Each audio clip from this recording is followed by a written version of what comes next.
जय भीम, नमो बुद्धाय। तो गृहस्थों के लिए नियम, तो गृहस्थों के लिए विनय, विनय फॉर हाउस होल्डर्स, ऐसा टाइटल है, जिसका अनुवाद गृहस्थ के लिए, गृहस्थ के जीवन के लिए नियम,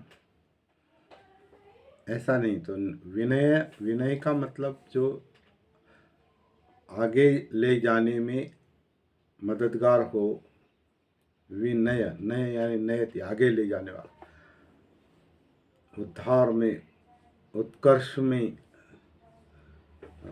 मददगार, सपोर्टिव, तो वो विनय होता है। तो विनय हर एक के लिए ज़रूरी है। तो इसलिए बाबा साहब ने विनय फॉर लेटी, साधारण लोग, साधारण असाधारण ऐसा वो नहीं कहना चाहते।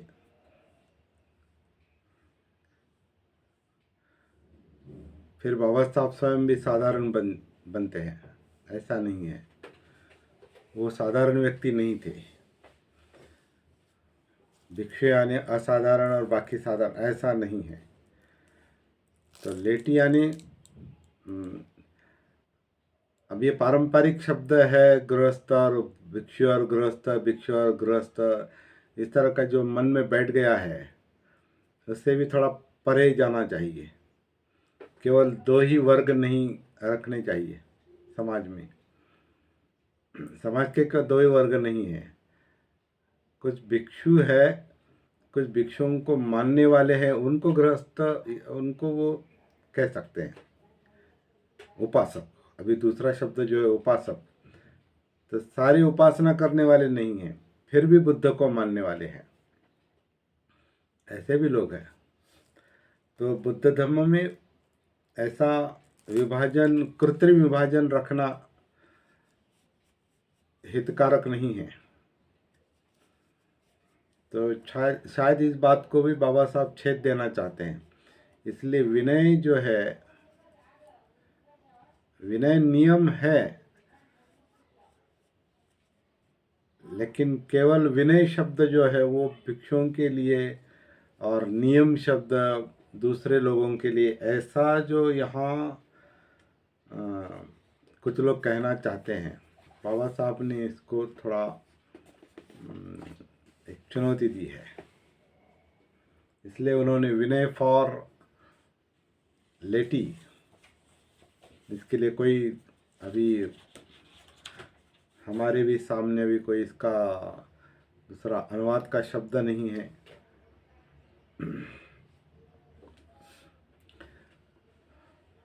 लेकिन बुद्ध काल में ऐसे लोग थे। एक वर्ग परिव्राजकों का था, मतलब घर छोड़कर बाहर रहने वाले,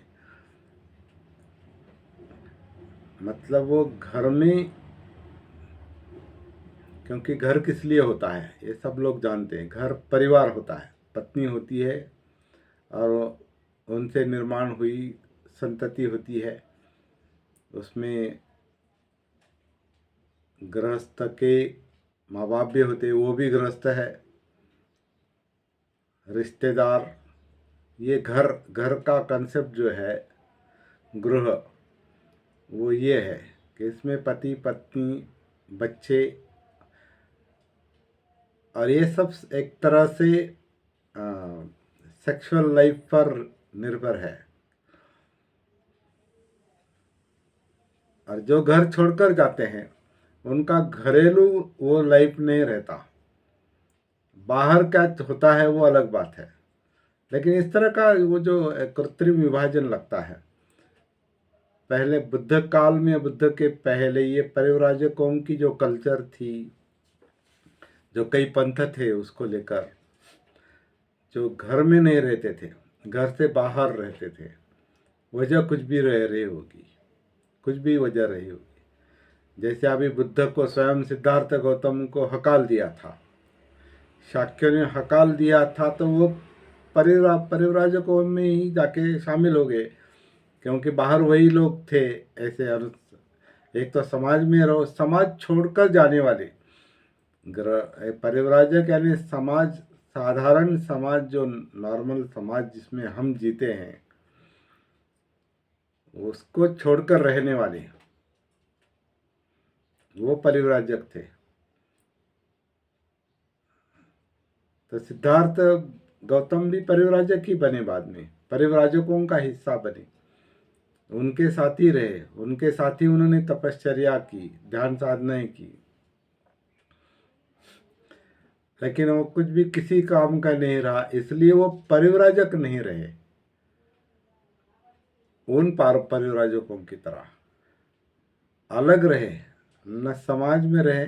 जब वो अनुसंधान चल रहा था, खोज चल रही थी, तो वो ना समाज में रहे ना परिव्राजकों में रहे। इस तरह की वो बुद्ध गया की अवस्था है, ऐसा लगता है। और वो बुद्ध गया की अवस्था जो है वो जागृति का विकास है, सती का विकास है, और वो उनका खुद का शोध है। सती, जागृति, आत्मभान, अपमाद, और वही उनका जीवन भर का संदेश रहा है, और अंतिम संदेश भी। ध्यान साधना नहीं, अपमाद, जागृति, सती अपमादेन संपादेथ, सती सती संप्रजन्य, सती पट्ठान, अष्टांग मार्ग का सम्मा सती, सप्तबोध्यांग में सती, सती वो सती पट्ठानी है। तो सती जो है उस पर वो कहीं पर छूट गया है। फिर वो लोग ध्यान में कैसे अटक गए बाद के लोग, ये अनुसंधान का विषय है। या ऐसा हो सकता है कि वही परिव्राजकों का फिर से प्रभाव हो गया बौद्ध संघ पर, और उनमें से कुछ इधर से उधर लिया, उधर से इधर लिया, ऐसा कुछ मिश्रण हो गया था, ऐसा लगता है। और उसी पर बाबा साहब विचार कर रहे हैं, इसलिए भी कुछ शब्द भी वो ऐसे इस्तेमाल कर रहे हैं, ऐसा लगता है। इस पर विचार होना आवश्यक है, ये बाबा साहब भी चाहते थे, और वही बात उन्होंने इंट्रोडक्शन में रखी है। वो भी हमसे छूट गई थी मेरे ख्याल से, कुछ लोगों से वो भी। इंट्रोडक्शन अलग है, परिचय, और अंदर का ग्रंथ जो है वो अलग है, बुद्ध एंड इज्म का। ऐसा कुछ पढ़ने का एक नज़रिया होता है, हमारा नज़रिया बदलना चाहिए। ऐसा भी ये पढ़ते पढ़ते कुछ बातें समझ में आ रही तो इसलिए विनय शब्द उन्होंने सबके लिए विनय बताए हैं। विनय फॉर लेटी, दूसरे लोग जो परिव्राजक नहीं, वो दूसरे लोग बाकी। विनय फॉर वेल्दी, धनी लोग, धनिक लोग।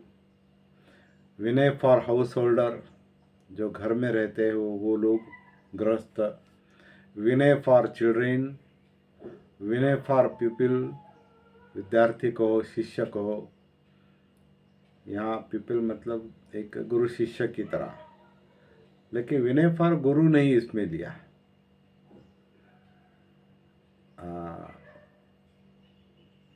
विनय फॉर गुरु नहीं लिया, शायद विनय भिक्षुओं के लिए अलग, इसलिए विनय फॉर वो इसमें नहीं आता है वो, क्योंकि विनय पिटक जो है भिक्षुओं के लिए है, तो वही गुरु हो गए, ऐसा कुछ है सोचने की। अभी अभी पढ़ते पढ़ते ये बात नज़र आई है, एक ध्यान में आई है। विनय फॉर पीपल मतलब शिष्य या विद्यार्थी के लिए विनय। विनय फॉर हस्बैंड एंड वाइफ, पति पत्नी के लिए विनय।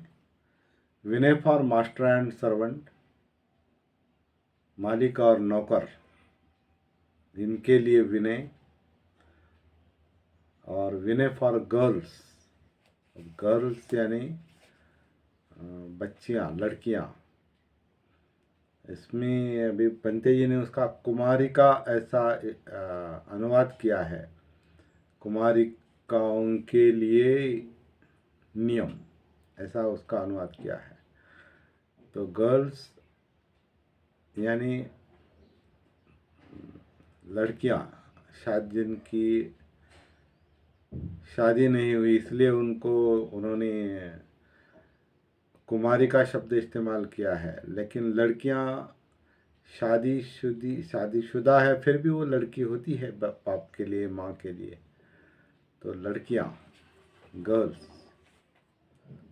तो बाबा साहब क्या कहते हैं उसके बारे में, वो आगे आएगा वो चैप्टर, अभी वो हमारा आज का विषय नहीं है। आज का विषय है हाउस होल्डर के लिए विनय, गृहस्थों के विनय। तो इस विषय में बुद्ध के विचार सुत्त में आए हैं, जो श्रृगाल को दिया गया उपदेश, जिसे सिगालवाद सुत्त कहते हैं। सिगालवाद सुत्त जो है वो दीघ निकाय का सुत्त है, दीघ निकाय का। तो सिगालवाद सुत्त की ये उसमें से सुत्त लिया है दीघ निकाय से। और उस समय पढ़ते हैं अभी क्या है। उस समय बुद्ध राजगृह के वेणुवन में कलंदक निवाप में विहार कर रहे थे। उस समय गृहपति पुत्र श्रृगाल, अभी गृहपति पुत्र श्रृगाल समय से उठा और राजगृह से बाहर जाकर गीले केस, गीले वस्त्र, दोनों हाथ ऊपर उठाकर जोड़े हुए पृथ्वी और आकाश की सभी दिशाओं में नमस्कार करने लगा। आज भी करते हैं लोग, कुछ लोग। तो सभी दिशाओं में, पूर्व, पश्चिम, उत्तर, दक्षिण, ऊपर, नीचे, सभी तरफ वो नमस्कार करता है सिगाल, गृहपति पुत्र। तो उस दिन तथागत समय रहते ही चिवर पहन पात्र और चिवर ले राजगृह में भिक्षाटन के लिए निकले। उन्होंने तरुण श्रृगाल को इस प्रकार नमस्कार करते हुए देखा। पूछा, तू इस प्रकार पृथ्वी और आकाश की सभी दिशाओं की पूजा क्यों कर रहा है? तो वो कहता है श्रृगाल, मरते समय मेरे पिता ने कहा था कि तुम पृथ्वी और आकाश की सभी दिशाओं की पूजा करना, इसलिए अपने पिता के वचनों के प्रति आदर होने के कारण मैं ऐसा कर रहा हूँ। तथागत ने पूछा, लेकिन यह आदमी का सच्चा धर्म कैसे हो सकता है? सच्चा धर्म कैसे हो सकता है? श्रृगाल बोला, तो फिर आदमी का दूसरा और सच्चा धर्म क्या होता है, क्या होगा? यदि कोई है तो भगवान की कृपा, बड़ी कृपा होगी, यदि भगवान बताए। वो संवाद उसमें जैसा है वैसा बाबा साहब ने इसमें डाल दिया है और सोचने के लिए कहा है। तो तरुण गृहपति, मेरी बात ध्यान से सुनो। तथागत कहते हैं, मैं बताता हूँ। कोई भी धर्म, अभी इसमें धर्म शब्द जो है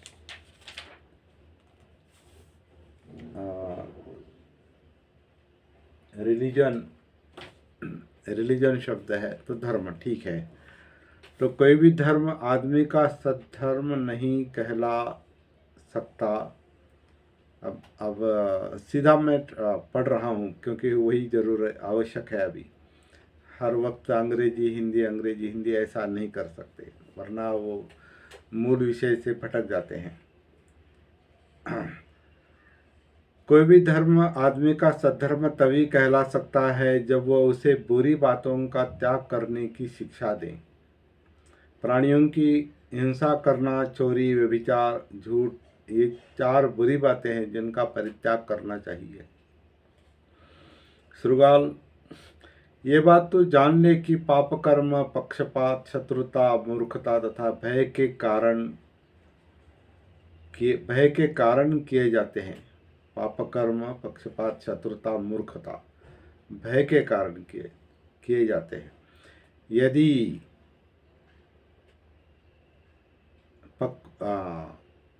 पाप कर्म किसके कारण किए जाते हैं? पक्षपात शत्रुता मूर्खता और भय, इसके कारण पाप कर्म किए जाते हैं।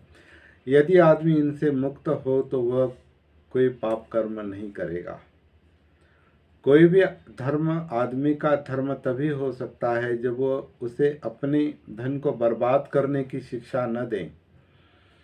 आदमी का पैसा शराब पीने की आदत पड़ जाने से बर्बाद होता है, अनुचित समय पर रात को बाजारों में घूमने से बर्बाद होता है, मेले तमाशे देखने फिरने से बर्बाद होता है, जुए की आदत पड़ जाने से बर्बाद होता है, कुसंगति में पड़ जाने से बर्बाद होता है, आलसी बन जाने से बर्बाद होता है आदमी का पैसा। श्रृगाल शराब की लत पड़ जाने से 6 हानियाँ होती है। धन की हानि होती है, कलह होता है, रोग की संभावना होती है, दुष्चरित्रता होती है, भद्दी नग्नता होती है, बुद्धि की हानि होती है। शराब से 6 हानियाँ बताई है।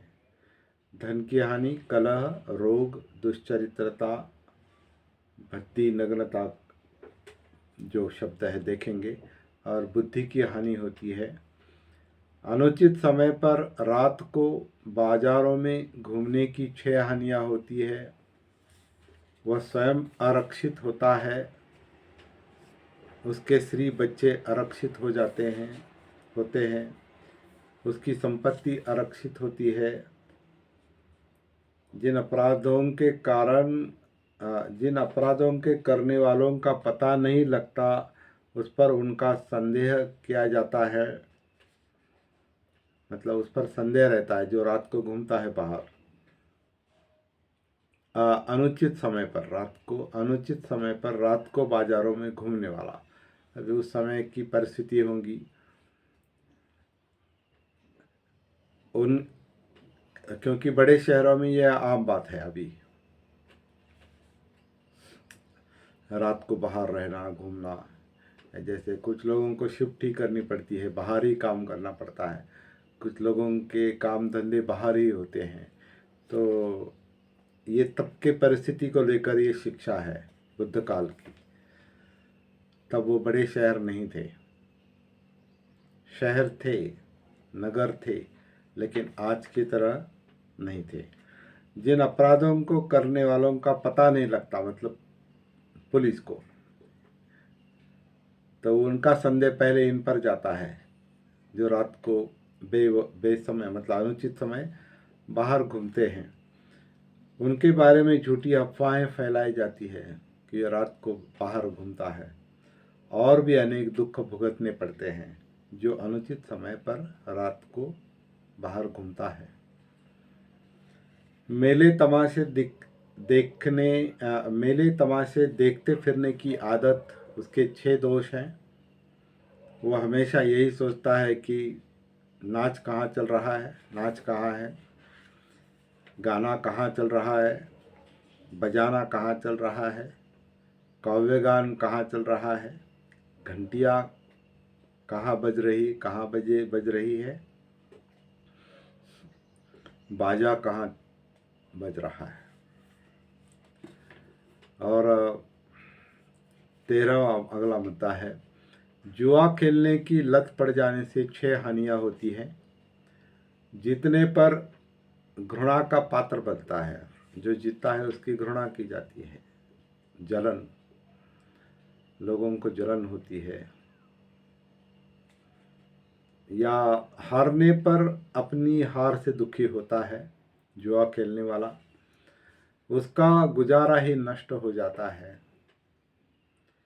अदालत में उसके वचन का कोई मूल्य नहीं होता। जहाँ न्याय चलता है वहाँ ऐसे व्यक्ति की साक्ष्य जो है वो उसका कोई मूल्य नहीं होता। वह मित्रों तथा राजकर्मचारियों की घृणा का पात्र बनता है। कोई शादी करने वाला उसे उससे संबंध स्थापित नहीं करता है, क्योंकि उसका कहना होता है कि जुआरी कभी अपनी पत्नी का पालन पोषण नहीं कर सकता। अगला मुद्दा है सिगालवाद सूत्र का। कुसंगति के 6 दोष हैं। कोई जुआरी, कोई आवारा गर्द, कोई शराबी, कोई ठग, कोई वंचक अथवा कोई भी हिंसक उसका मित्र बन सकता है जो कुसंगति में रहता है। इनमें से कोई भी उसका मित्र बन सकता है या उससे संपर्क आ सकता है। फिर आगे कहा है, अगला मुद्दा है आलसी होने के 6 दोष हैं।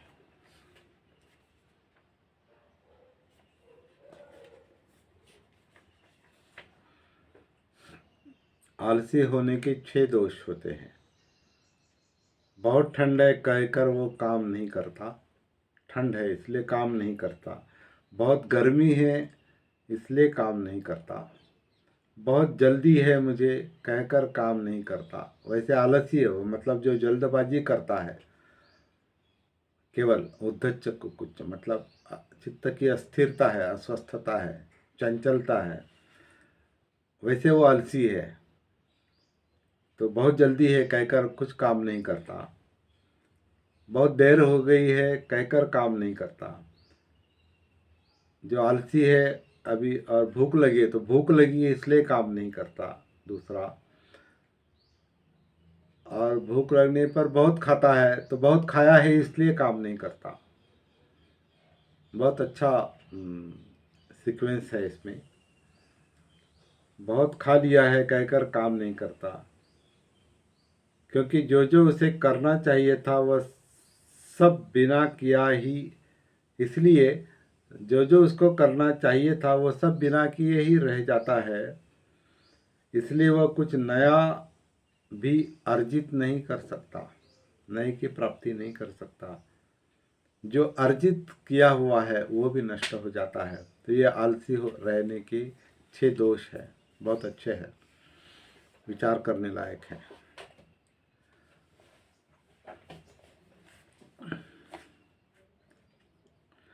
कोई भी धर्म आदमी का सद्धर्म तभी कहला जा सकता है जब वो आदमी को अच्छे बुरे मित्रों की पहचान कराए। अभी ये धर्म में ऐसा सिखाना चाहिए, ऐसा बाबा साहब कहते हो, तभी वो धर्म सद्धर्म है, सद्धर्म है। अच्छे बुरे की पहचान। लेकिन अच्छे बुरे की पहचान किसे होती है? उसी के लिए सती है, जागृति है, आत्मभान है। जब तक हमें अपना आत्मभान नहीं रहता तब तक अच्छे बुरे की पहचान नहीं होती, तो अच्छे बुरे मित्रों की भी पहचान नहीं होती। तो कोई भी धर्म आदमी का सद्धर्म तभी कहला जा सकता है जब वो आदमी अच्छे बुरे मित्र की पहचान कराए। जब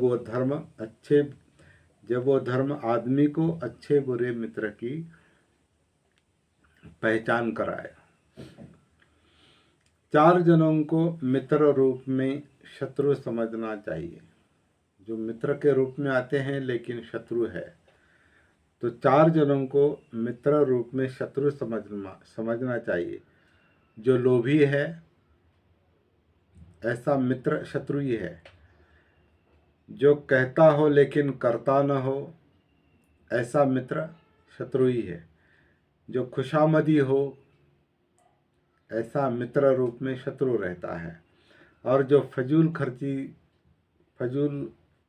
खर्ची का साथी हो ऐसा मित्र शत्रु होता है। इनमें से प्रथम के लिए मित्र के रूप में शत्रु समझना चाहिए, जो लोभी होता है, क्योंकि वो लोभी होता है, वह देता कम है, मांगता अधिक है। वो जो कुछ करता है वो भय के मारे करता है, वो अपने स्वार्थ का ही ध्यान रखता है। स्वार्थ पर ध्यान, तो देखिए ध्यान का ये भी एक कार्य है। अटेंशन, किस पर ध्यान? स्वार्थ पर ध्यान। तो अपने स्वार्थ का ही ध्यान रखता है। जो जागरूक है वो अपने ध्यान को भी देखेगा कि कहाँ ध्यान जाता है, मन का, चित्त का।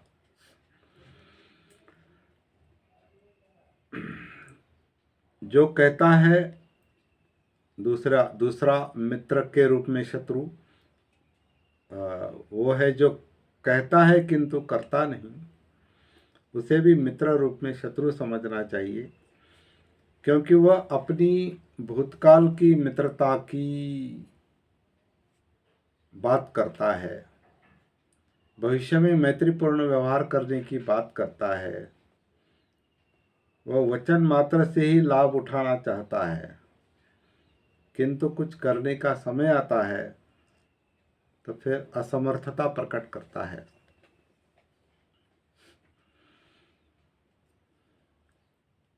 बोलता है लेकिन कुछ करता नहीं, आगे पीछे की बात करेगा। मैंने तेरे लिए ये किया है और मैं तेरे लिए वो करूँगा, मतलब पीछे आगे पीछे की बात करता है, लेकिन वर्तमान में जो करना चाहिए अच्छा काम, उसमें वो मदद नहीं करता, उसमें असमर्थता प्रकट करता है। अगला मुद्दा है जो खुशामदी है मित्र, वो शत्रु है। तो जो खुशामदी है उसे भी मित्र के रूप में शत्रु समझना चाहिए, क्योंकि वो बुराई के साथ देने वाला बन जाता है।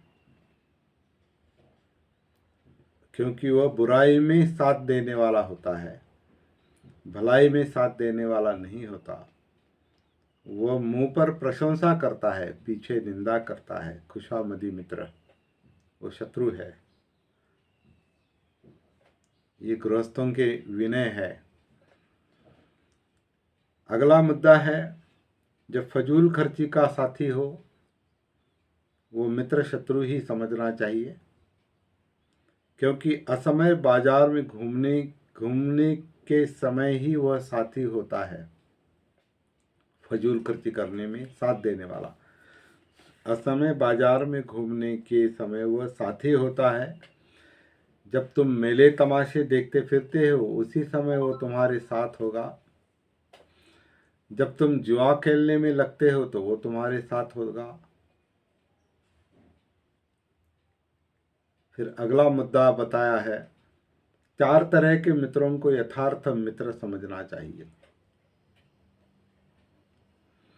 जो सहायक हो, मददगार हो, जो सुख दुख में साथी होता है, जो अच्छा परामर्श देता है, मतलब सलाह, और जो सहानुभूति रखता है। जो मददगार हो, सहायक हो, उसे यथार्थ मित्र जानना चाहिए। क्योंकि जब तुम आरक्षित अवस्था में हो तो वो तुम्हें संरक्षण देता है। जब तुम्हारी संपत्ति आरक्षित होती है तो वो तुम्हारे संपत्ति का रक्षण करता है। तुम्हारे विपन्नावस्था में, दुखी अवस्था में वह तुम्हारे लिए शरण स्थान होता है, तुम्हारा आधार बनता है, आश्रय बनता है। जब तुम्हें अवाह विवाह जैसा कोई काम करना होता है तो वो तुम्हारी आवश्यकता से दुगुनी वस्तुएं तुम्हें लाकर देता है, मतलब तुम्हारे काम में वो प्रत्यक्ष मदद करता है, वस्तुओं की मदद करता है। जब आप घर में कोई अवाह विवाह जैसा कोई काम होता है तो। अगला मुद्दा है यथार्थ मित्र। जो सुख दुख दोनों में साथी हो उसे यथार्थ मित्र जानना चाहिए। क्योंकि वह तुम्हें अपने रहस्य बता देता है, क्योंकि वह तुम्हारी रहस्य की बातों को छिपा कर रखता है, अपने रहस्य भी बताता है और मित्र का रहस्य भी छुपा कर रखता है। तुम्हारी मुसीबत में वो तुम्हारा साथ नहीं छोड़ता, वह तुम्हारे लिए अपने जीवन तक बलिदान कर देता है, वही यथार्थ मित्र है, ऐसा कहा है। यथार्थ मित्र का अगला जो लक्षण है, जो सत परामर्श देता है, अच्छी सलाह देता है, सत परामर्श देता है, जो उसे यथार्थ मित्र जानना चाहिए, क्योंकि वो तुम्हें बुराई से रोकता है, तुम्हें अच्छा कर्म करने के लिए प्रेरणा देता है, जो बातें तुमने पहले नहीं सुनी है वो बताता है, वो तुम्हारे लिए स्वर्ग का मार्ग खोलता है। अब ये स्वर्ग किसे कहा है, ये अलग चर्चा का विषय है।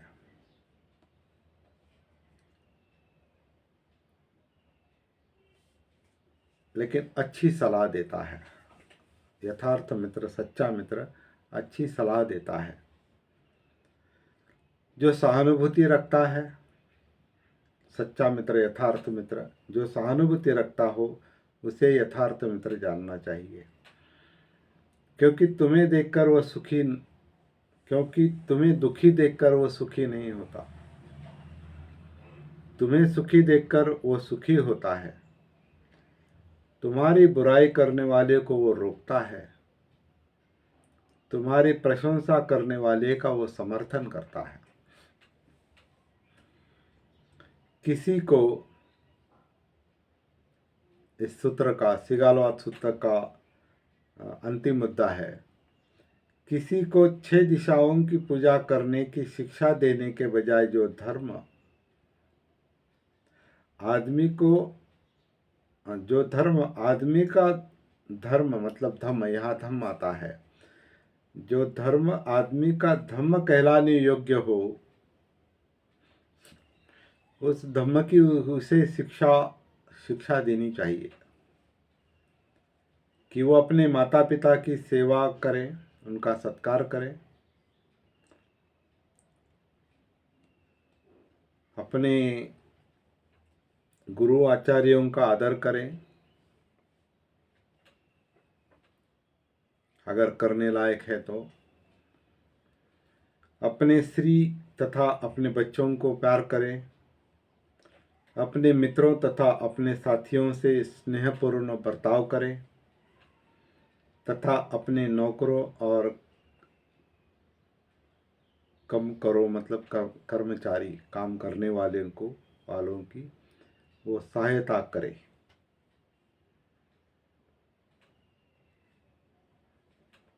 ये सिगालवाद सूत्र जो है वो मूल में और थोड़ा लंबा है और अलग शब्दों में रखा है। बाबा साहब ने उसको एक तरह से थोड़ा एडिट करके रख दिया है और बहुत अच्छा संकलन किया है। मतलब थोड़ा बारीकी से पढ़ेंगे तो बहुत सुस्पष्ट रूप से बुद्ध की जो गृहस्थों के लिए शिक्षा है, विनय, गृहस्थों के जो विनय है उसका एक ये प्रारूप है छोटा,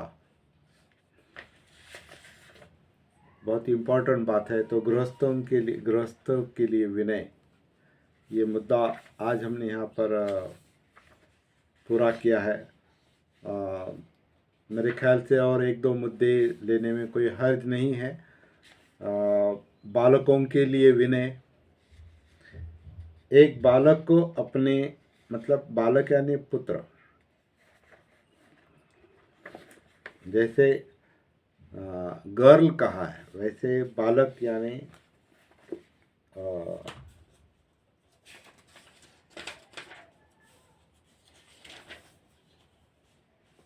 चिल्ड्रेन, बच्चे, मतलब माँ बाप के बच्चे। तो जो बालक है, एक बालक को अपने माता पिता की सेवा करनी चाहिए, बालकों के लिए विनय। एक मतलब पिता पुत्री, बालक यानी पिता पुत्र, एक्चुअली चिल्ड्रेन। एक बालक को अपने माता पिता की सेवा करनी चाहिए, उसे सोचना चाहिए कि एक समय इन्होंने मेरा पोषण किया है, अब मैं इनका पोषण करूँगा। इनके प्रति मेरा जो कर्तव्य है उसे मैं पूरा करूँगा। मैं अपनी वंश परंपरा को कायम रखूँगा। मैं अपने आप को उत्तराधिकार के योग्य बनाऊँगा, क्योंकि माता पिता नाना प्रकार से संतान के प्रति अपना प्रेम प्रकट करते हैं। वे उसे बुराई से बचाते हैं, वे उसे भला काम करने के लिए प्रेरित करते हैं, वे उसे किसी जीविका के योग्य बनाते हैं, वे उसका यथा योग्य विवाह करते हैं और उचित समय पर वे उसे उसका उत्तराधिकार सौंप देते हैं। तो बाबा साहब ने बहुत अच्छी शब्द रचना की है इसमें, और लेकिन बुद्ध की शिक्षा के आधार पर, लेकिन ये उचित शब्द रचना करना भी बहुत बड़ा काम है। तो पिता पुत्रों के लिए, मतलब चिल्ड्रेन, पिता पुत्र का जो माता पिता के पिता पुत्र, माता पिता के पुत्र पुत्रियां, वो बालक, उसे बालक, चिल्ड्रेन कहा है, बालक।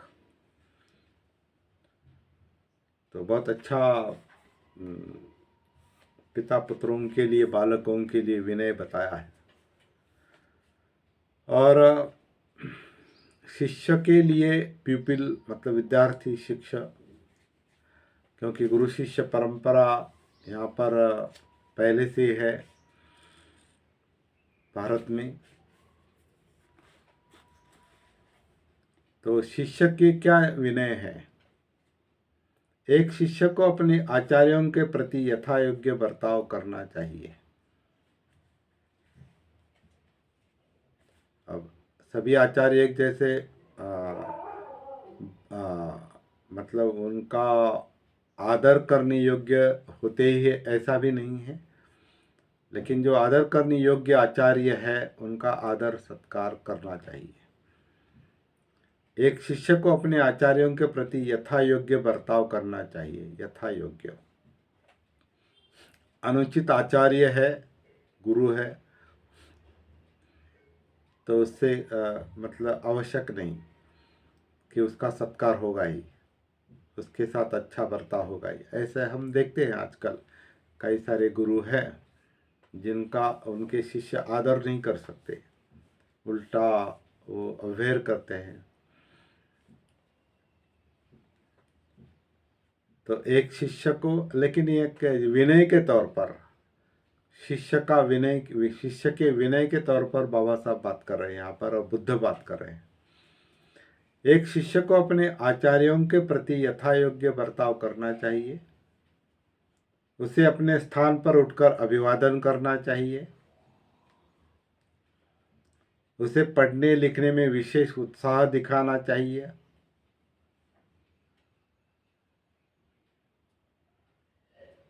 अगर वो पढ़ने लायक है तो। लेकिन ये समझ आने की बात है, यहीं पर सती भी काम करती है, जागृति काम करते हैं यहाँ पर। आत्मभान, किसी को भी गुरु नहीं बनाना चाहिए, ऐसा भी एक नियम अभी इतने 2500 साल के बाद या आगे भी ये नियम होगा। किसी को भी, किसी क्या कहेंगे, किसी ऐरे गहरे को गुरु नहीं बनाना चाहिए। लेकिन मुझे अपना आत्मभान है तभी वो मेरे लिए संभव है। मेरा मन स्वतंत्र चाहिए, स्वतंत्र रूप से सोचने की शक्ति चाहिए, जो सती से, जागृति से, आत्मभान से, अपमाद से संभव है। तभी यथायोग्य गुरु चुनना और उसका अनुयायी बनना और उसका अनुसरण करना संभव है। तो उसे अपने आचार्यों की व्यक्तिगत सेवा करनी चाहिए। एक समय था वो, आज ऐसा नहीं होता। और शिक्षा ग्रहण करते समय विशेष ध्यान देना चाहिए, क्योंकि आचार्य अपने शिष्यों से प्रेम करते हैं। जो कुछ उन्होंने सीखा है उसे सिखाते हैं, जो कुछ उन्होंने दृढ़तापूर्वक ग्रहण किया है। अगर ऐसे आचार्य है तो उनकी सेवा होनी चाहिए, उनका आदर सत्कार होना चाहिए। जो कुछ उन्होंने दृढ़ता पूर्वक ग्रहण किया है वह उसे ग्रहण कराते हैं। वे उसे हर प्रकार के शिल्प का अच्छी तरह ज्ञान कराते हैं। वे उसके मित्रों और साथियों में उसकी प्रशंसा करते हैं। वे हर तरह से उसके आरक्षा की चिंता करते हैं। तो प्यूपिल यानी शिष्यों के लिए नियम या विद्यार्थियों के लिए विनय। तो इतने विनय आज के लिए पर्याप्त है। शाम को हम शायद ये चैप्टर पूरा करेंगे। पांचवा भाग जो है, पांचवा भाग और पांचवा खंड भी पूरा हो जाएगा। और कल से छठा खंड, कल इतवार है, हाँ कल होगा, कल से छठा खंड शुरू हो जाएगा। और आज जो है पांचवें खंड का पांचवा भाग का अंतिम जो है विनय के जो मुद्दे हैं, अभी आज शाम को हम देखेंगे। पति पत्नी के विनय, मालिक और नौकर के विनय, फिर उपसंहार एक छोटा सा पॉइंट है, और लड़कियों के लिए नियम विनय, गर्ल्स। तो ये मुद्दे शाम को पूरे करेंगे। जय भीम, नमो बुद्धाय। विनीत सोमन जी का स्वागत है, अनिल गायकवाड़, JMSK और जो कुछ लोग इसे सुन रहे थे उन सबको धन्यवाद देता हूँ। और बाद में भी जो लोग सुनेंगे उनको भी धन्यवाद पहले ही देकर रखता हूँ। जय भीम, नमो बुद्धाय।